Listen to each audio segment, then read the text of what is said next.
लंका में महायुद्ध अपने चरम पर था। श्री राम और रावण की सेनाएं आमने सामने थीं। वानर सेना ने वीरता से युद्ध किया, लेकिन रावण के पुत्र मेघनाद ने एक शक्तिशाली बाण से लक्ष्मण को मूर्छित कर दिया। श्री राम ने अपने भाई को बेहोश देखा तो उनके हृदय में पीड़ा उठी। वानरराज सुग्रीव और जामवंत भी चिंतित थे। तभी राजवैद्य सुषेण ने कहा, केवल संजीवनी बूटी ही लक्ष्मण को बचा सकती है। ये बूटी हिमालय के द्रोणगिरी पर्वत पर पाई जाती है। समय बहुत कम था। तभी महावीर हनुमान ने प्रण लिया, मैं अभी जाता हूँ प्रभु। हनुमान जी एक ही छलांग में आकाश में ऊंचे उठे और हिमालय की ओर चल पड़े। लेकिन यह असंभव सा लग रहा था, लंका से हिमालय तक इतनी जल्दी कैसे पहुंचा जा सकता था। हनुमान जी हवा से भी तेज उड़ रहे थे, लेकिन तभी उन्हें आकाश में एक विचित्र प्रकाशपुंज दिखाई दिया। यह कोई साधारण प्रकाश नहीं था। जब वे उसके करीब गए तो देखा कि वहां एक गोलाकार ऊर्जा द्वार वर्महोल बना हुआ था, जो समय और स्थान की सीमाओं को तोड़ सकता था। हनुमान जी के भीतर का दिव्य ज्ञान जागा। उन्होंने समझ लिया कि यह ब्रह्मांड का एक गुप्त द्वार है, जो एक क्षण में उन्हें हिमालय पहुंचा सकता है। जय श्री राम कहते हुए उन्होंने वर्महोल में प्रवेश किया। क्षण भर में वे द्रोणगिरी पर्वत पर पहुंच गए। हनुमान जी ने पर्वत पर पहुंचकर चारों ओर देखा।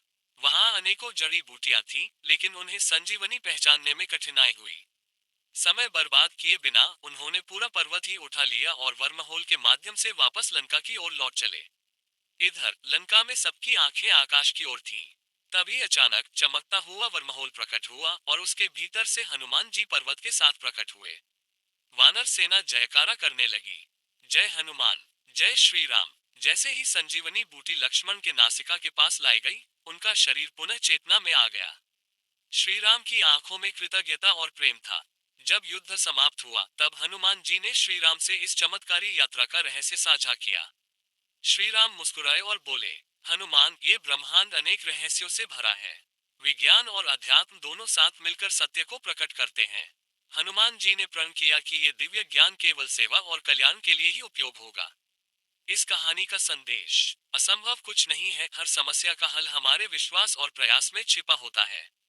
विज्ञान और आध्यात्मिकता साथ चलते हैं, जो आज चमत्कार लगता है, वह कल विज्ञान बन सकता है।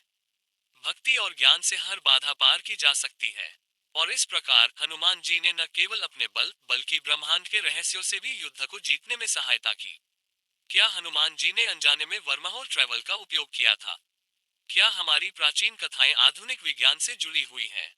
सोचिए और इस अद्भुत ब्रह्मांड के रहस्यों को खोजते रहिए।